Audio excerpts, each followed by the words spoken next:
শুভ সকাল বন্ধুরা, কেমন আছো সবাই? আশা করি সবাই ভালো আছো, সুস্থ আছো। আমরা অনেক অনেক ভালো আছি। তো আজ হচ্ছে বুধবার, সকালবেলা থেকে ভিডিওটা শুরু করতে পারিনি। সকালবেলা উঠেই এমনিতে ঘর দোরগুলো ঝাড়ু দিয়ে পরিষ্কার করে নিয়েছি, বাসন মাজা শেষ, শুধু বিছানাটা গোছানো বাকি আছে, ওটা পরে করবো আমি। তার আগে এই যে এটা হচ্ছে, এটা জানি না কি, এখানে লেখা তো আছে সুজি, কিন্তু আমার মনে হয় এটা শ্যামাই, দেখেই বোঝা যাচ্ছে শ্যামাইয়ের মতো ছোটো ছোটো একদম। তো এটা আমি বানাবো। কালকেই দুধ নিয়ে এসে রেখে দিয়েছে, কাল সকালবেলা থেকে পরীক্ষা ছিল বলে তাড়াহুড়ো করে চলে গেলাম, আর বানানো হয়নি। আর সন্ধ্যার দিকে তো কারেন্ট ছিল না, আকাশ এতটাই খারাপ ছিল।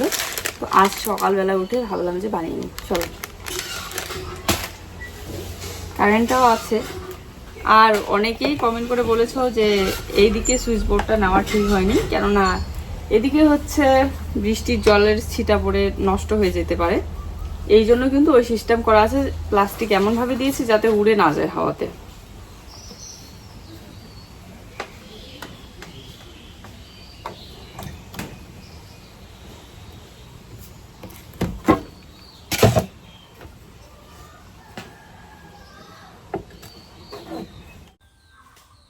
আজ সকালবেলা কিছু কিছু কাজ করে নিয়েছি, তোমাদের সাথে শেয়ার করা হয়নি। তারপরে ভাবলাম রান্না থেকে শুরু করি। রান্না বলতে এখন আমি বানাবো ওই সেমাইটা। তো 2 দিন হয়ে গেল ওই সেমাইয়ের প্যাকেটটা নিয়ে আসা হয়েছে, কিন্তু বানানো আর হচ্ছে না। তাই গতকালকেই ভেবে রেখে দিয়েছিলাম যে সকালবেলা উঠেই সেমাইটা বানাবো। তো দেখো, বাসি কিছু কাজ সেরে আমি কিন্তু নাইটিটা চেঞ্জ করে নিলাম। চেঞ্জ করে নিয়ে একটু চুল ঠুল আঁচড়ে নিয়ে ফ্রেশ হয়ে তোমাদের সামনে আসলাম। প্রত্যেক দিন হয়তো সকালবেলাটা চিরুনি করে একদম ফ্রেশ হয়ে তোমাদের সামনে আসা হয় না। যাই হোক, এই যে একটু ঘি দিয়ে আমি সেমাইটা ভেজে নিচ্ছি। আর এই সেমাইটা কিন্তু আমি প্রথমবার বানাচ্ছি, একদম ছোট সাইজের। তবে লম্বা প্যাকেটে যেটা বানাতাম সেটা হচ্ছে আগে আমি দুধটা জাল দিয়ে নিয়ে তারপরে কিন্তু সেমাইটা দিয়ে দিতাম, কিন্তু এটার ক্ষেত্রে একটু আলাদা করব। দেখেই বোঝা যাচ্ছে যে একটু জাল দিয়ে সেদ্ধ করতে হবে ভালো করে। তাই আমি কিন্তু একটু ভালো করে নেড়েচেড়ে ভালো করে ভেজে নিয়ে তারপরে এই যে জল দিয়ে দিলাম হালকা করে, কেননা ছোট্ট একটা লিকুইড দুধের প্যাকেট, তা দিয়ে সেমাইটা সেদ্ধ করাই হবে না। আর এটা যেহেতু একটু মোটা টাইপের সেমাইটা, আমার মনে হয় একটু ভালোই সেদ্ধ করতে হবে। তো যাই হোক, এখানে কিন্তু আমি জল দেওয়ার পরেই দুধটা দিয়ে দিলাম। তাহলে কি হবে, দুধটাও ভালো করে জাল হবে আর দুধ আর জলটা মিক্স হয়ে আর কি সেমাইটা সেদ্ধ হয়ে যাবে। যখন আমার রান্নাঘরের কাজটা শুরু হলো, যখন স্বপ্ন দেখতে শুরু করলাম যে এরকম করে একটা ছোট্ট রান্নাঘর হবে, তখন থেকেই ভাবি যে কখন এইভাবে দাঁড়িয়ে রান্না করব। প্যাকেটে সেগুলো বানিয়েছিলাম। তবে এটা দেখো একদম ছোট ছোট দানা করা, একদম ভাঙা। আর একটু আগে ঘি দিয়ে ভেজে নিলাম। সেমাইটা দেখে মনে হচ্ছে একটু মোটা টাইপের, একটু জাল দিয়ে মনে হয় সেদ্ধ করতে হবে। দলা দলা লেগে গেল। না না, আমি যেরকমটা ভেবেছিলাম দলা বেঁধে যাবে হয়তো বা, অনেকক্ষণ জাল দেওয়ার পরও কিন্তু এক ফোঁটাও দলা বাঁধেনি। আর আমি এখানে শুধু একটু ভোগ পাতা দিয়েছি, বাদাম কিশমিশ তো সবসময় আর নিয়ে আসা থাকে না। আর জুয়ের জন্য যে আখরোট বাদামটা নিয়ে এসেছিলাম, ও এক ফোঁটাও খায়নি, তিতা লাগে বলে আমি খেয়ে নিয়েছি। জানি না কেন এই বয়ামের আখরোটটা একটু তিতাই লেগেছিল। এর আগে আমি যখন দিল্লিতে খেয়েছিলাম একটু তিতা লাগতো না, বেশ ভালোই লাগতো। গতকালকের ভিডিওতে আমার চালের ফুটা দিয়ে জল পড়া দেখে অনেকেই কমেন্ট করে বলেছো যে রান্নাঘরটা এই সময় না করলেও পারতে, ওই টাকাটা ঘরের কাজে লাগাতে পারতে। দেখো, প্রথম কথা তো বাবা যেহেতু কাজটা জানে, যদি হয়তোবা মিস্ত্রি নিতে হতো তাহলে হয়তোবা কাজটা করা হতো না। আর তার মধ্যে কারণ মিস্ত্রি নিতে গেলে একটা একটা করে খুঁটিনাটি কাজ করতে অনেক কয়েকটা দিন সময় লেগে যায়। বাবা প্রত্যেক দিন একটু একটু করে কাজ করেছে যখনই পেয়েছে। তার উপরে আবার এই যে টিনগুলো যে দেখতে পাচ্ছ, সব টিন কিন্তু বাড়িরই পুরানো টিন ছিল, ওই আগের বাবাদের ঘরের আগের যে ঘরটা ছিল সেই ঘরের। একটা টিনও কিন্তু কেনা হয়নি, শুধুমাত্র নেটটাই কেনা হয়েছে। আর পেরেক থেকে শুরু করে কালারটুকু তো করতেই হতো, যেহেতু পুরানো আর ভাঙা টিন, এই জন্য কালার না করলে দেখতে ভালো লাগছিল না। তো পুরানো টিনগুলো না থাকলে হয়তো আমার পক্ষে সম্ভবও হতো না, স্বপ্নই থেকে যেত। শুরু হয়ে গেল গরম। আজ যা গরম পড়েছে না, মারাত্মক গরম পড়েছে। আসলে ক্যামেরার এরকম হয় যে মাঝে মধ্যে একটু কালো দেখা যায়। তো যাই হোক, এখন জুয়ের জন্য আমি খিচুড়ি বানাবো। এখানে এই যে চাল ডালটা ধুয়ে নিয়েছি, আর ডিম নিয়ে এসেছে, এই যে ডিম সেদ্ধ দেবো, আর এই ইলেকট্রিক জগটার মধ্যে সেদ্ধ দেবো। আর তার সাথে আমি এখানে খিচুড়িতে দেওয়ার জন্য, দাঁড়াও, খিচুড়ি তো না, একটা সেদ্ধ ভাত বানাবো। ওই লবণ হলুদ দিলেই তো খিচুড়ি হয়ে যায়। তো এখানে সেদ্ধ ভাতটা বানানোর জন্য আমি নিয়ে নিয়েছি মিষ্টি কুমড়ার শাকের একটু ডগা নিয়েছি, একটা ডগা নিয়েছি শুধু, পাতা ডাল সহ। আর এখানে বরবটি দিয়েছি, আর 2-3টা গাজর, আমাদের ক্ষেতের ছোট্ট গাজরগুলো। আর তার সাথে দেওয়া আছে আলু। আর এই তো ডিম আছে, ডিম সেদ্ধ দেবো। এখানে চাল ডালটা ধুয়ে নিয়েছি। চলো খিচুড়িটা বসিয়ে দিই। খিচুড়ি বলছি বারবার।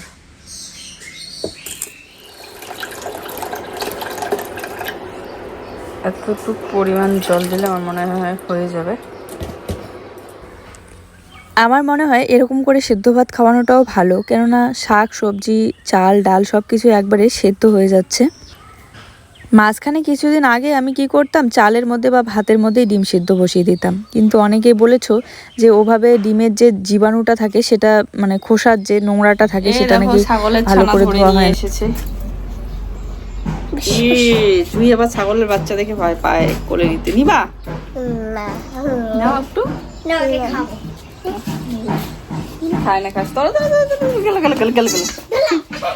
বা ওটা হচ্ছে খিচুড়িতে বা ভাতের মধ্যে চলে যায়। তারপরের থেকে কিন্তু আমি এখন বাজে প্রায় 12টা। সকালবেলা থেকে সেরকম কিছু কাজ করিনি, শুধু ঘরের যা কাজ থাকে ঘর গোছানো ঝাড়ু দেওয়া এগুলোই করেছি। আর জুয়ের জন্য সেদ্ধ ভাতটা বানিয়ে ওকে খাওয়াই দিলাম। এখন বড়দিনের বেলা তো সকাল 10টার সময় একবার না খাওয়ালে পরে বেশি দেরি হয়ে গেলে দুপুরবেলাটা খিদে পেয়ে যায়। তো মা এখন রান্না বসিয়েছে কিন্তু হয়নি এখন, ওই জন্য আমি ওদিকে সেদ্ধ ভাতটা করে খাইয়ে দিলাম। আসলে ওরকম করে বলতে বলতে অভ্যাস হয়ে গিয়েছে। অনেকেই বলে যে খাওয়াই দিলাম না বলে খাইয়ে দিলাম বলো, তো মুখে চলে আসেই আর কি। এখন দেখো এত সুন্দর হাওয়া হচ্ছে এদিকে, আর ঘরে কারেন্ট যাচ্ছে আসছে, তো ফ্যানটাও চলছে না। ভয়েস দেবো বলে এদিকে চলে আসলাম, দারুণ লাগছে এখানে। একটু ভয়ও থাকে, এই যে গর্তে নোংরা পোকামাকড় থাকতে পারে। একটু আগে যখন আমি ওইদিকে বসেছিলাম কিছু একটা কাজ করতে আসছিলাম, তখন দেখি সাপটা এদিক দিয়ে গেল। এই কি বলে ভেন্ডিয়ে সাপ না ঘেংটিয়ে সাপ যেটা বলে, এই সাপগুলো খুব থাকে চারিদিকে। তো চলো এখানে বসে ভয়েসটা দিই, তারপর জুইসোনাকে একটু স্নান করিয়ে দেবো। গরমে ঘামে খুব, গরম জল করে ঠান্ডা করে তারপরে স্নান করাতে হবে।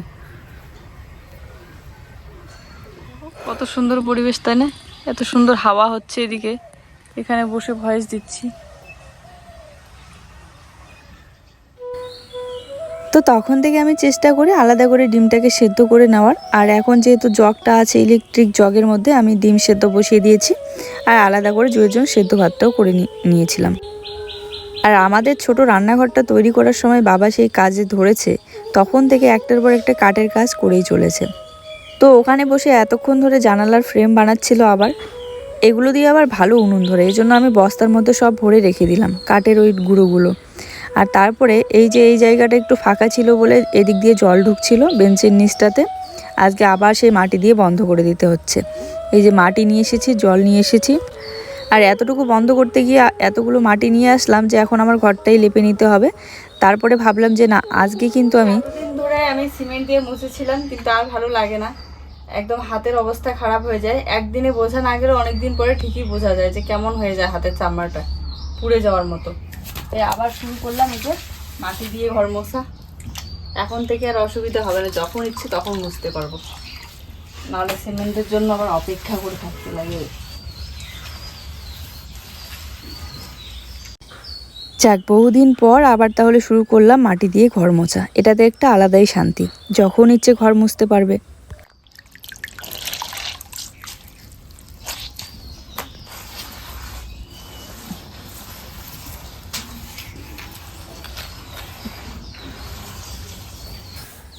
এই কাজগুলো করতে আমার ভীষণ ভালো লাগে। তবে কি জানো, যখন রোদ উঠে এই ভর দুপুরবেলা বা দুপুরের রোদে আর মোছা করতে পারি না। করি ঠিকই অনেক কষ্ট মষ্টেই, কিন্তু পরে মাথা ব্যথা হয় প্রচণ্ড। এই যে ঘর মোছামুছি করলাম, পরে কিন্তু মাথা ব্যথা হচ্ছিল খুব। মোট কথা হচ্ছে গরমের দিনে এই কাজগুলো করাই মুশকিল, আরও বেশি করে গরম ধরে যায়। আজ দেখবে পুরো ঘর বারান্দা সব কিছু মোছার পর একটা আলাদাই শান্তি লাগবে, বিশেষ করে সন্ধ্যাবেলাটা। বাড়ির সবার স্নান খাওয়া দাওয়া সব কিছুই কমপ্লিট। আমি এখন ধরেছি এই যে ঘর লেপতে, কারণ এতক্ষণ ধরে হাঁটা চলা হচ্ছিল ঘরের মধ্যে। তার উপরে ওইটুকু সময় আমি ওইদিকে এডিট করে আপলোডটা দিয়ে নিলাম। তো যাই হোক, ফাটা জায়গাগুলো বন্ধ করে দিলাম মাটি দিয়ে। আর মাটি দিয়ে ঘর মুছলে না, মাটি দিয়ে আগে একটু বন্ধ করে দিতে হয় বা মাটি দিয়ে একটু লেপে নিতে হয় হালকা করে, তাহলে কি হয় জায়গাগুলো সমান হয়ে যায় আর লেপাটা সুন্দর হয়। এতগুলো দিন পর সিমেন্টের উপরে মাটি দিয়ে মুছলাম, তাও মাটিটা দেখো কত সুন্দর করে বসে গিয়েছে, একদম বোঝাই যাচ্ছে না যে এর আগে সিমেন্ট দিয়ে মোছা হয়েছিল। হ্যাঁ, প্লাস্টিক যে উপরে চালের উপরে দিব, চালের উপরে তো ওঠাই যায় না, চালটা এতটাই নর্মাল, একদমই আলগা হয়ে আছে, অনেক জয়েন্ট জয়েন্ট টিন দেওয়া। আর ওই একটা দুটো ফুটোর জন্য পুরো চালটাতে এখন প্লাস্টিক দিতে লাগে। তো যাই হোক, ওই জায়গাটার জন্য আমি ওকে এমসিল নিয়ে আসতে বলেছি, আজ নিয়ে এসে অবশ্য লাগিয়েও দিয়েছে। কয়েকটা বছর ধরে আমাদের চালের ফুটো দিয়ে জল পড়ে ঘরে, ওই এমসিল লাগিয়ে লাগিয়ে ঠিক হয়, তারপরে পরের বছর আবার একটা করে নতুন ফুটো হয়ে যায়, আবার এমসিল লাগিয়ে দিই, এরকম করেই চলছে। হ্যাঁ, এটা ঠিক কথা, যতদিন না আমাদের নতুন ঘর কমপ্লিট হচ্ছে ততদিন এরকমটা চলতেই থাকবে। হয়তোবা কোনোদিন যদি খুব বেশি শিলাবৃষ্টি হয় তাহলে তো অবস্থা একদম শেষ। এই জন্য ঝড় বৃষ্টি হলেই সবসময় চিন্তায় থাকি যাতে পাথর না পড়ে। বলতে গেলে কয়েক বছর পর এই যে মাটি দিয়ে মুছলাম ঘরটা, মোছার পর দেখো মেঝেটা কত সুন্দর লাগতেছে। এদিকে ভালো করে এখনো শুকায়ও নি, এই যে কত সুন্দর লাগছে ঘর। এদিকে বারান্দা সব মোছা মোছা কমপ্লিট।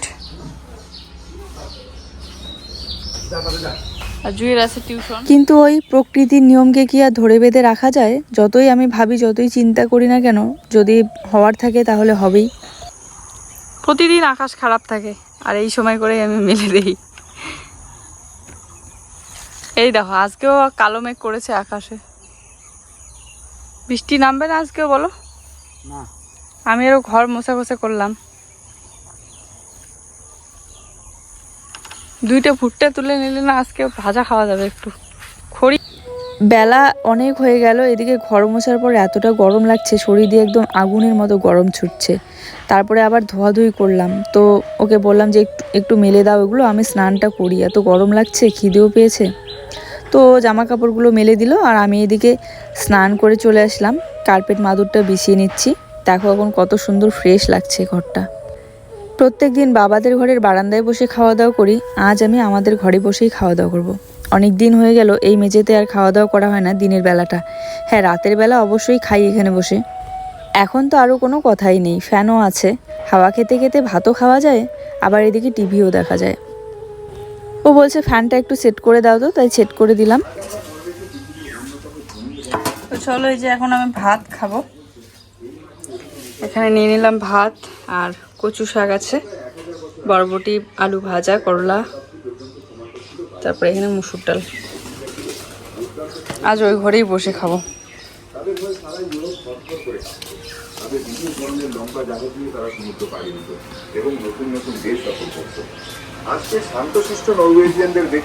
ওইদিকে দেখছি টিভি। তাদের পূর্বপুরুষরা কতটা দুর্ধর্ষ ছিল। তবে ভাইকিং যুগের পর দীর্ঘ সময় ধরে নরওয়ে ছিল একটা অত্যন্ত গরিব দ্বীপ। মৃত্যু কেন নিষিদ্ধ? আসলে সওয়ালবার্ড জায়গাটা উত্তর মেরুর খুব কাছে, আর এখানে অসম্ভব ঠান্ডা। 1950 সালে বিজ্ঞানীরা আবিষ্কার করেন যে এখানকার কবরস্থানে পুঁতে রাখা লাশগুলো বছরের পর বছর ধরে পচছে বরফের কারণে।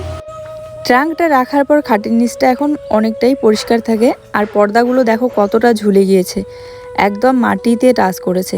কিন্তু আমি কাটবো না, সেলাইও করব না, কেননা এই পর্দাগুলো অন্য জায়গায় লাগানোর কথা আছে। যদি এবারে 7 ফিটের জায়গায় 5 ফিট অর্ডার করি, যদি আসে, তাহলে এই 7 ফিটের পর্দাগুলো অন্য ওয়ালে লাগাবো।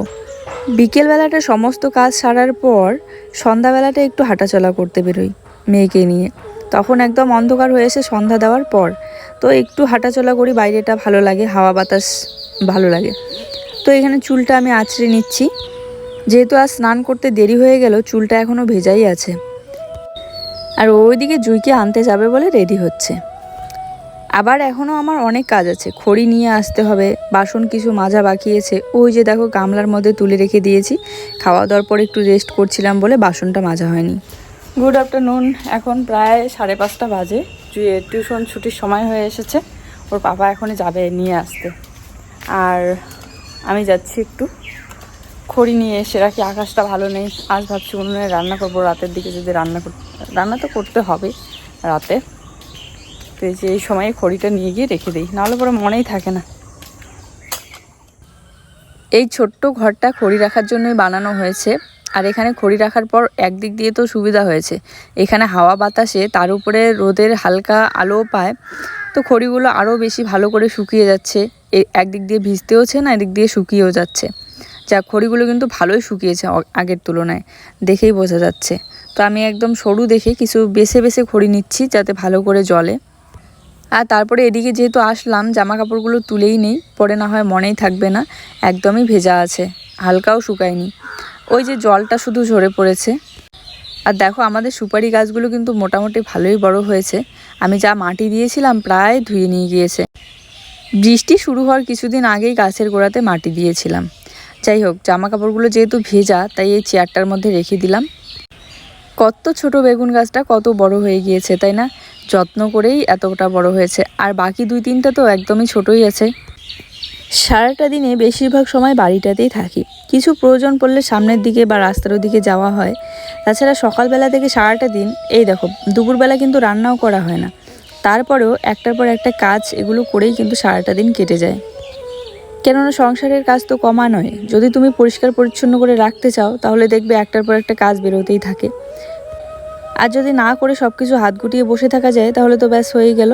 আর এই যে ঘরের সামনাটাও কিন্তু আমি চাইলে মুছে নিতে পারতাম, কিন্তু এই যে বৃষ্টি হবে আবার আবার ধুয়ে নিয়ে যাবে, তাতে কিছু লাভ হবে না। আমার আগে ঝাড়ুটা অনেকটা ছোট হয়ে গেছে, আছে ওই ঝাড়ুটাও, এটা এই যে বাবা বানালো।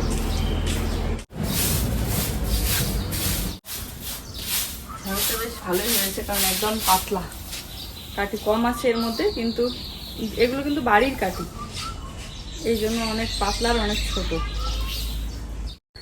তো ওকে বলেছিলাম 2-3টা ভুট্টা নিয়ে আসতে, নিয়ে এসে খাটিয়ার উপরে রেখে দিয়েছে, তাই ঘরে রেখে দিলাম। এখন আমার মোটামুটি সব কাজ কমপ্লিট, শুধু বাসন মাজাটাই বাকি আছে, আর কয়েকটা বাসন মাজা দেওয়া করে জল নিয়ে আসি। কিন্তু ফল হচ্ছে, ফুলগুলো, এই ফুলটা কিন্তু পড়ে যাবে, আর ফল হচ্ছে কিন্তু পিঁপড়ায় নষ্ট করে দিচ্ছে। এই দেখো কত পিঁপড়া ধরেছে, প্রচুর পিঁপড়া ধরেছে, এই ফুলটা পড়ে যাবে। এই দেখো এখানে 2টা ঝিঙা হয়েছে, কিন্তু সব পিঁপড়া শেষ করে দিচ্ছে। এই যে বরবটিতে ফুল ধরেছে, এটাতেও পিঁপড়া ধরেছে।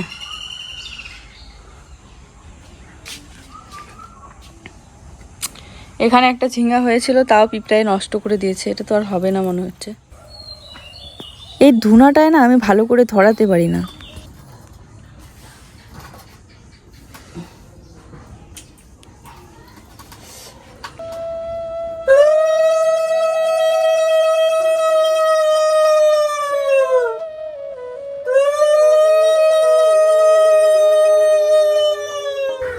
তারপরে সন্ধ্যাবেলাটা হাত মুখ ধুয়ে একদম ফ্রেশ হয়ে নাইটিটা চেঞ্জ করে নিয়ে সন্ধ্যা দিয়ে নিচ্ছি।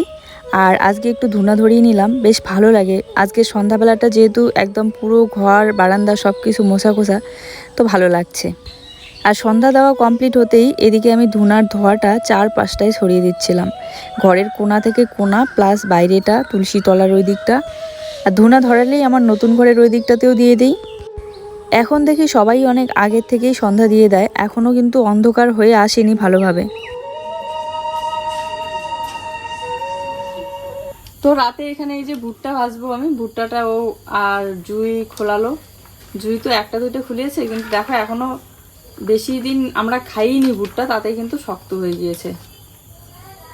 তো গতবারে পুরাট হয়ে যাচ্ছে। ভাগ্য ভালো কালকে বেশি শিলাবৃষ্টি হয়নি, নাহলে ভুট্টার যা অবস্থা হয়তো।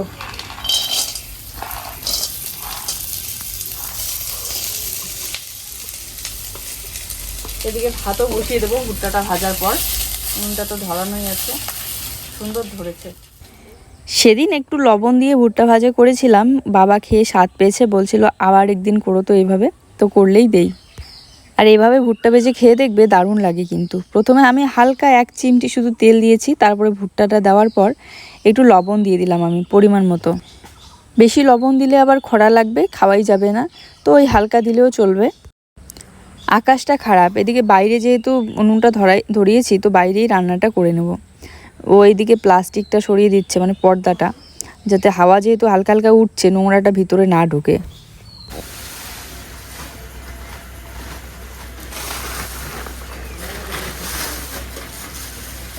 তো আজ রান্না করব, দেখো নিয়ে এসেছে মাথার মাংস। তবে মাংসর সাথে ছিল একটু বেশি করেই নিয়ে এসেছিল, মাথার সাথে মাংসর সাথে ছিল আবার ওই যে মেটের মতো থাকে না নরম কতগুলো, ওইগুলো ছিল, অনেকগুলো ছিল। আধা কেজি নিয়ে এসেছে, তবে ওগুলো কে খাবে, তাই ওগুলো যেহেতু খাবো না, রিটার্ন করে এইটুকুই ছিল, তাই এইটুকুই নিয়েছে, আর বেশি নেই, বিক্রি হয়ে গিয়েছে। আর এটা আমি বানাবো এখন, একটু মাখা মাখা করব। এই যে এখানে মশলা আমি রেডি করে নিচ্ছি। পেঁয়াজ রসুন কেটে নিয়েছি, শুকনো লঙ্কা বারণ তো তাই লঙ্কার গুঁড়া নিয়ে এসেছে কালার করার জন্য, আর ঝালের জন্য এই কটা কাঁচা লঙ্কা দেবো। কাল খেয়েছিলাম, ঝালটা একটু বেশি হয়েছিল। চলো, এদিকে হাওয়াও আসতেছে।